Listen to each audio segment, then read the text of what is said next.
Imagine for a second that you're just walking through your own living room. It's a Tuesday night, nothing special. Okay. It's quiet. You're feeling pretty good, maybe thinking about what you're going to make for dinner, spaghetti, maybe tacos. You're fine. Just a normal evening. Totally neutral. Exactly. And then, wham, you get hit absolutely out of nowhere by the sudden intense wave of anger, or maybe a crushing, just heavy sense of sadness. Oh, yeah, I know that feeling. And you stop dead in your tracks and you think, whoa, where did that come from? I was just thinking about pasta sauce. We've all been there. It's so disorienting. It feels like a total mood swing from nothing. Right. And usually we just brush that off. We think, oh, I must be moody today, or maybe I'm just tired, or I guess I'm stressed. We immediately internalize it. We take ownership of it. Of course, what else would you do? But what if I told you that thought, that sudden anger? What's that? What if it wasn't yours? Now, that is a chilling thought to start with. It sounds like a ghost story. It does, doesn't it? But what if that anger was actually a physical thing? You know, like a stray baseball flying through the window, but invisible. So you just walked into it. You just walked into a cloud of electrical static that someone else, maybe someone who isn't even in the room anymore, left behind. It sounds like the plot of a sci-fi movie or, I don't know, a very specific episode of The X-Files. It totally feels that way. But today, we are not talking about science fiction. We're talking about what one very specific source claims is the actual physics of how consciousness works. Okay. We are diving into a world where thoughts aren't just these wispy little nothings locked inside your skull, private and safe. They are independent electrical entities that roam free, take up space, and, get this, can even be recycled by other people. Wow, that completely reframes the whole concept of personal space. Yeah. It suggests privacy might be a bit of an illusion. It really, really does. Yeah. So welcome to the deep dive. Today we are looking at a fascinating and frankly mind-bending document. We're digging into session 123 of the Early Sessions, book 3 of the Seth material. This is an incredible resource. And for those who might be new to this or who just see session 123 and kind of gloss over it, we really need to set the scene. Context is everything here. Absolutely. We're not looking at a modern scientific paper from Nature, and we are not looking at a blog post. We are looking at a transcript recorded on January 20, 1965. 1965. Yeah. The mid-60s. That's a very specific vibe right there. Right. And the setting is just as important for the atmosphere. We have Jane Roberts. She's the author. But in this context, she's acting as a medium. She's sitting in her rocking chair, her Kennedy rocker, as it's called in the notes. Which is such a great detail. It really grounds it in that era. You can almost hear the creak of the wood. It does. So she's rocking back and forth. She's in a trance state. Her husband, Rob, is sitting nearby, furiously writing everything down in shorthand because, they didn't have digital recorders running constantly back then. Right. This is all done by hand. The dedication is amazing. And interestingly, the notes for this specific session say Jane had been experiencing states of ecstasy just prior to the session. So the energy in the room was reportedly very, very high. Huh. Well, that sets the stage for what turns out to be a very energetic, very electrical discussion. It's not a sleepy philosophical lecture. It's dynamic. Our mission today is to explore this electrical reality. We want to move past the metaphors. We want to understand why the phrase like attracts like, which we see on, Instagram motivational quotes all the time, might actually be describing hard physics. Not just a nice idea, but a mechanism. Yeah. We want to figure out if we are generating our own personal weather systems and then, getting rained on by them. And maybe most importantly, we want to understand the mechanics of it. That's what I love about this session. It's not just the philosophy of think positive. It's the how. It's the wiring diagram. Precisely. It's the schematic for the mind. Now, before we get into the spooky stuff, and there is some spooky stuff, we have a mandatory disclaimer to get out of the way. This deep dive is based on the source material provided. We're exploring the concepts within that text. This podcast will be distributed free of charge on all major platforms for educational purposes. Important to note, we're here to learn and explore the ideas presented in the text, not to, make any medical claims. Okay, let's unpack this. Part 1. The fundamental assertion. Thoughts are alive, and they are electric. This is the absolute core concept of the entire session. If you don't get this part, the rest of it just won't make sense. Everything hangs on this one definition. Seth starts right out of the gate with this primary assertion. He says thoughts and emotions are electric actions. Right, and let's pause on that word action. In physics, action implies force, movement, energy transfer. He isn't being poetic here. He's being literal. He isn't saying thoughts are like electricity. No, he is saying they are electricity. Let's look at the specific quote because the wording is so precise. He says, once initiated, are then in independent existence. That is, they are actualities apart and independent from their point of subjective origin. That is a dense sentence. We really need to break that down. Okay, so subjective origin, that means me, right? The thinker. Yes. You're the subjective origin. You are the factory. You produce the thought. You feel it inside your head. That's the subjective part. But independent existence means that once that product leaves the factory, it's just gone. It's out there. It's on the truck. It's out in the world. It exists on its own now. That is wild. So let's make this more concrete. If I sit here and I think about, let's say, a pink elephant dancing on a beach ball, a classic cartoon image. Okay, you're constructing that image in your mind. Neurons are firing. You're creating an electrical reality. And then if I stop thinking about it, if I move on to thinking about my taxes or, what time my dentist appointment is. The pink elephant doesn't just vanish. That is the key takeaway here. Usually we think, I stopped thinking it, so it's gone. Seth says no. You, the subject, have moved on. But the object, the thought itself, has durability. Durability? Yes. Seth says they act as independent action. They continue to exist within what he calls the physical field. So I cut the cord and the thought literally packs its bags and moves out of my head. That's a perfect way to put it. It has its own lifespan now. And that lifespan is determined by something very specific. Its original electric potential. Electric potential. That sounds like voltage. In a way, it is. Think of it like a battery. If you put a lot of emotion into a thought, intense anger, intense love, intense fear, you are charging that battery way up. You're giving that thought form a lot of juice. So emotion is the battery charger. Ideally, yes. Yeah. Emotion is energy in motion. If you have a thought that's just, oh, look, a brown leaf, you don't really care about it, that's a low voltage thought. It has very little electric potential. It might just dissipate very quickly. But a deep-seated grievance, a resentment you've been holding on to for years, or a moment of absolute panic. That is a high voltage structure you're building. You are pumping gigawatts into that thing. That means it's going to stick around a lot longer. It has more durability in the electrical field. It's harder to destroy. And Seth calls them actualities. He says they're just as real as a chair. Yes. He makes a point to say that we're only familiar with the subjective reality of the thought, the feeling of having it. We're totally blind to the objective form it takes once it leaves us. But just because we can't see it doesn't mean it's not bumping into the furniture. Exactly. This is where it gets chilling for me. Because if thoughts are independent and they don't just vanish, where do they go? Do they just pile up somewhere? They hang around. They Yeah. become part of the environment. So the air around us isn't empty. No. According to this session, the space around you is absolutely filled with the traffic of invisible electric thought forms. It's crowded.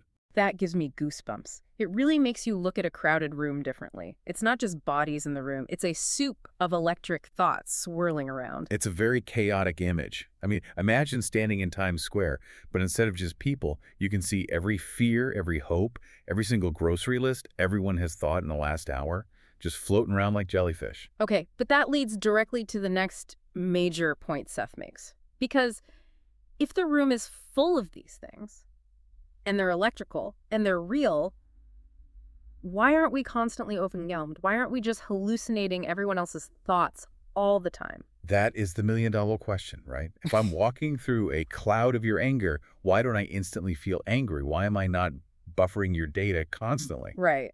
Is there a firewall? Effectively, yes. Yeah. And it's called the characteristic emotional climate. Okay, let's talk about the climate. Because this explains so much about why humans act the way they do. This is why you can't just snap out of it when you're in a bad mood. Seth explains that every personality builds a habitual environment. We fall into patterns. We aren't, blank slates every single morning. Here's a quote that really stuck out to me. Since these are electrical actions, they set up strong electrical fields of attraction within the personality. Here, indeed, like attracts like. Like attracts like. And again, we hear that and we think of the law of attraction or, something magical. But Seth is talking about electromagnetism. He's talking about resonance. He's talking about wiring. Effectively, yes. Think of it like a circuit board. If you're habitually grumpy, let's just say you're a pessimist by nature, you're building a superhighway for grumpy thoughts.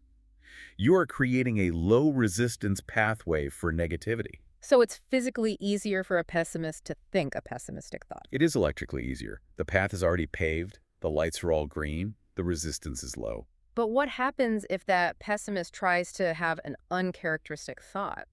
Say they decide to wake up and force themselves to be optimistic. Today is a great day. That thought meets resistance. Resistance in the electrical sense, like trying to push current through a rubber insulator. Exactly. The wiring just isn't there to support it. The electrical field they've built is designed to carry a different frequency. So the optimistic thought kind of hits a wall. It struggles to find purchase. This makes so much sense. When you're in a really bad mood and someone comes up to you, some well-meaning friend, and says, hey, just look on the bright side. Smile. And you want to strangle them. You physically want to punch them. It feels physically impossible to just switch gears like that. Because it is physically difficult. Seth is saying this isn't just you being stubborn or difficult. You're fighting an established electrical field. You have to literally build new wiring, which takes energy and time. You're trying to push a current against the existing flow. Seth talks about this in terms of boundaries, too. He says the personality maintains its identity through negative charges. Think of it like a cell membrane or, border control. I like the idea of a VIP club. Let's Yeah. use that metaphor. Okay, let's go with the VIP club. Your characteristic emotional climate is the bouncer at the door of the club. And the bouncer has a really strict dress code. Very strict. Let's say your climate is joy and curiosity. That's your vibe. The bouncer is looking for guests who match that. So thoughts that are dressed in joy and curiosity. They walk right in. Yep. No cover charge. They match the vibe. But if a thought comes along that's dressed in despair and doom, Ah! a big, heavy, gothic thought. The bouncer stops it right at the door. Sorry, buddy. You don't look like us. You can't come in. There is greater resistance to thoughts that are dissimilar to your own climate. So the happy person literally repels the sad thought. It just bounces off the velvet rope. Correct. And vice versa. If your club is the club of perpetual victimhood, then happy thoughts get turned away at the door. Too bright, too shiny. We don't do that here. Exactly. This explains echo chambers, doesn't it, on a fundamental level? It explains a massive amount about human behavior. It explains why it's so incredibly hard to change someone's mind with just facts. If you present a fact that completely contradicts their internal emotional climate, it literally bounces off. The electrical system repels it to maintain its own integrity. So we have this force field around us. Yes. Seth says, so does the personality, through negative charges, cause boundaries to be set about its own emotional system. It's a defense mechanism. Well, it's a definition mechanism. Without those boundaries, we would just merge with every stray thought floating by. We wouldn't be individuals. It would just be a radio picking up every single station at once, just static. That's a good point. Yes, we need the bouncer so we don't just become a receiver for everything. It also means we can get trapped in our own weather. That's the danger. If you build a climate of fear, you will attract fearful thoughts, yours and others, and you'll actively repel anything that looks like safety or comfort. You lock yourself in the storm. You board up the windows. Speaking of storms, let's move to part 3, because this isn't just happening in the mind. We're not just talking about psychology here. This electricity touches the ground. It touches the body. This is where the rubber meets the road, or I guess where the lightning hits the lightning rod. Yeah. Seth is very clear about this connection. He says, acting indeed as electric storms which flash through the entire nervous system, or as great stabilizers, and with, of course, many middle varieties of influence.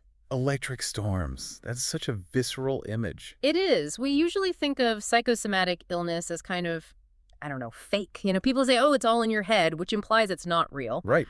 But Seth is saying there is no in your head. Yeah. If a thought is an electrical action and your nervous system is an electrical network, which we know it is, it operates on impulses, then a chaotic, angry thought is literally a power surge. It zaps the nervous system. It creates turbulence. It disrupts the signals. Imagine sending a high-voltage spike through your computer. What happens? It crashes or, components fry. Exactly.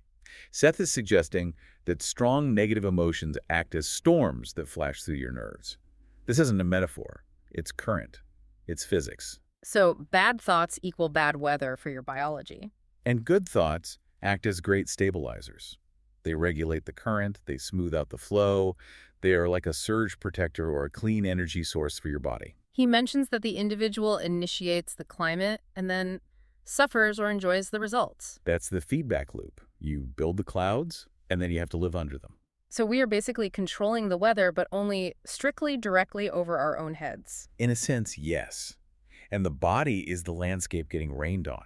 If you constantly generate storms, thunder, lightning, hail, your landscape is going to show signs of erosion. Your organs, your nerves, your cells, they get flood damage. This connects back to what he said earlier about the emotional climate being the best indication of his physical condition. Yes. If you want to know how healthy someone is likely to be or likely to become, look at their habitual thoughts. Not just what they eat or how much they run, but what they think all day long. The electrical reality precedes the physical condition. It's empowering because it means we have control. But it's also a lot of pressure. It is responsibility. Yeah. Radical responsibility. It suggests that your health is partially an engineering problem of your own mind. Okay, hold on to your fats, because here is where it gets really, really interesting. And honestly, a little spooky. Oh, good. We've talked about the thoughts we keep, the ones we invite into the club. But what about the thoughts we throw away? Part 4. The recycling of rejected thoughts. I call this the zombie thought theory. It fits. It really, really fits. Seth is very specific here, he says. But an idea, thought, or emotion so rejected still has independent actuality and may be attracted to the emotional climate of another. Let's play this out in a real scenario so people can visualize this. Say I get really angry at a coworker, just furious. I'm fuming. I generate this massive high-voltage ball of rage. Okay, you've created a high-potential electrical object, a real thing. But then I take a deep breath. I count to 10. I say, no, I'm not going to be that guy. I'm a professional. And I let it go. I reject the anger. I decide not to act on it. Good for you. You have rejected it from your subjective experience. You've pushed it out of your club. You told the bouncer, kick this guy out. But the ball of rage doesn't pop. It doesn't just disappear into thin air. No. Remember part 1? It has independent existence. It is an actual thing. It's now outside your club on the sidewalk looking for a new party. And it goes looking for a home. It follows the path of least resistance. It looks for a matching emotional climate. It's magnetically drawn to a similar signal. Oh, no. So it floats down the street until it finds someone else who is already angry. Exactly. It floats until it finds someone whose bouncer is looking for angry guests, someone who has a low resistance to rage, and it latches on. That is terrifying. So let's say I'm that second person. I'm sitting there, minding my own business. Maybe I'm just a little bit annoyed that my coffee is cold. You have a slight negative charge. You've opened the door just a crack. And suddenly, bam! I get hit by your rejected rage ball. And suddenly you are furious. Much, much more furious than the cold coffee warrants. You've caught a stray electrical action. Like a virus. A thought virus. It's very much like a contagious. So I could legitimately say, it's not my bad mood, I just caught someone else's flyaway anxiety. It sounds funny, but Seth uses a very specific, aggressive word to describe this. He says, every individual is pelted, so to speak, with numberless such electrical actions constantly. Pelted, like being caught in a hailstorm. A hailstorm of invisible electricity. We are walking through it every single day. We are walking through the debris of everyone else's mental life. This frames the human experience in such a different way. We think we are these isolated islands. My mind is my castle. But we're actually swimming in a shared ocean of electrical debris. And we only notice the debris that matches us. We only get hit by the hail that we are magnetically attracting. That's the key, isn't it? Because if I am in a state of pure joy, if I'm having the best day of my life, your anger ball just bounces off me. It passes right through you or it bounces off. Your resistance to it is too high. Your bouncer says, no entry. You might feel a momentary flicker, a little static shock, but it doesn't stick. It can't find a place to land. That is the silver lining. It's the ultimate protection. It is. The only way to protect yourself from negative vibes, so to speak, isn't to wrap yourself in bubble wrap, but to change your resonance, to not resonate with them, to change your own climate so you don't offer a landing pad for them. This raises a question about environments. You know how people say, oh, this house feels heavy, or this room has good energy, or you walk into a meeting room where people were just arguing and it feels thick. Based on this material, that is literal physics. If a room has seen a lot of arguments, it is likely crowded with independent, high-voltage thought forms of anger. They're just hanging around. They haven't dissipated yet. Ghosts of arguments past. Literally. And if you walk in and you're susceptible to that frequency, you feel it. You feel the static. You feel the hair on your arms stand up. That is wild. It makes you want to open a window. Or burn some sage. Yeah. Or just generate a massive amount of laughter to clear the air. High frequency versus low frequency. We need to talk about where this is all actually happening. because Seth mentions dimensions, and it gets a little technical here. Yes. This isn't happening in 3D space as we know it. He distinguishes between what he calls the electrical system and the physical system. Okay, help me visualize this. The physical system is what we see. Space, time, height, width. Right, the box we live in. And the electrical system has... what? He lists 4 coordinates: intensity, space reality, electrical mass, and potentiality. Space reality sounds like space. But he clarifies. He says a thought doesn't take up space in inches or feet. You can't get a measuring tape and see how wide your anger is. It takes up intensity. Right, it takes up intensity. Help me visualize intensity as a dimension. How can intensity be a place? Imagine a sound. A sound doesn't have a width. You can't measure a sound with a ruler. But a sound can be loud, it can be intense, it can fill a room without taking up any actual floor space. That's a good analogy. So a thought is loud or heavy in the electrical field, but it doesn't crowd out the sofa. Exactly. It has electrical mass, it has weight, but not in pounds. It has impact, it has presence. This leads perfectly into dreams.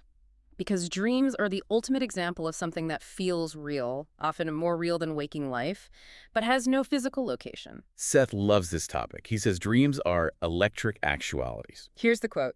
"This is the why your dream locations take up no physical space. And yet I have said that these dream locations did exist." When you dream you're in a castle, that castle exists. But it exists in the electrical system. It's built out of electricity, not out of stone. And your brain. Seth describes the brain as a decoder, right? Yes, this is a crucial distinction. The mind exists in the electric field. The brain exists in the physical field. The brain is the hardware. So the mind sends the data to the brain. Yes.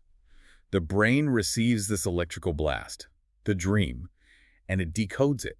It translates it into images and sensations that you understand. It's like your computer rendering a video file. The file is just code, but you see a movie. So when I wake up and say, I had a dream, I'm basically remembering a download. You're remembering the translation of an electrical event. The event was real, the location was real. In space reality, it just wasn't in our physical space-time. It explains why dreams can feel so incredibly emotional and visceral. The electrical charge is absolutely real. Seth says the original dream experience is a direct electrical experience. No. That's why your heart races. That's why you wake up sweating. Your nervous system reacted to a real storm, even if your eyes were closed. So let's zoom out. We've got thoughts as things, emotions as weather, bodies as landscapes, and dreams as electric travel. It's a comprehensive physics of the invisible. It ties everything together. And the conclusion Seth draws from this is pretty mind-bending, too. He suggests that the physical world, that the stuff we can touch, is actually the secondary thing. Yes. He completely flips the script. We usually think matter is real, and thoughts are just a ghostly byproduct of the brain, Seth says. In many ways, it could be said that the physical system is an effect caused by this electrical field. The electricity comes first, the matter coagulates around it. He even says our weight exists in electric form. We are electrical structures first, physical structures second. The blueprint is electric. That is a lot to take in. It means if you want to change the physical, your body, your life, your environment, you can't just move the furniture around. You have to work on the electrical level first. You have to change the signal before you can change the picture on the screen. If you don't like the movie, don't yell at the screen. You've got to go to the projector. I love that. And, you know, despite all this heavy physics and metaphysics, Seth keeps it light. He clearly has a personality. Oh, he definitely does. He's not some dry professor. He's cheeky. I have to share his sign-off from this session. It's a total dad joke, a multi-dimensional dad joke. Let's hear it. I love when he does this. He says, "I hope you are not all charged up. I will now let you out of my charge and not charge you for the privilege of our session." Pun intended. Pun very much intended. Charged up like a battery. In my charge, like care, charge you money. He hit the trifecta. It's brilliant. A multidimensional entity with a sense of humor. It's kind of reassuring, actually. It is. It suggests that even in these high electrical states, there's room for a laugh. Maybe humor is a high-voltage, positive electrical state. I'd bet on it. Laughter releases a lot of energy. It clears the resistance. So what does this all mean for us? We've covered a lot of ground, but for the listener walking around in 2026, what do they do with this information? Well, for me, it changes how I see my own mind. If thoughts are real things, I need to be careful what I'm building in there. It's about hygiene. Mental hygiene. Exactly. You wouldn't let trash pile up in your living room because it smells and attracts pests. Yeah. But we let negative circular thoughts pile up in our minds, and we don't realize they're attracting pests. other negative energies, other stray thoughts. We need to take out the trash. We need to check our bouncer. Is he letting in the wrong crowd? And it changes how I see my interactions with people. If I'm in a bad mood, I'm literally polluting the room. I'm exhaling black smoke. And if you're in a good mood, you are a stabilizer. You're radiating a signal that can physically calm the nervous systems of the people around you.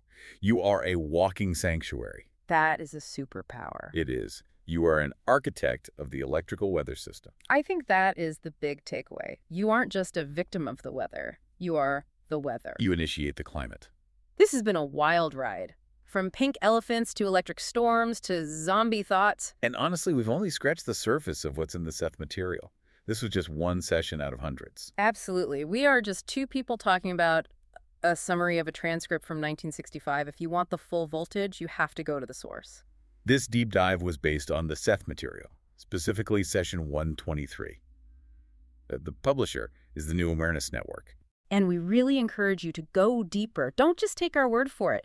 To really understand this, you need to read the source yourself. Feel the electricity in the text. You can find the books and a lot more at the bookstore.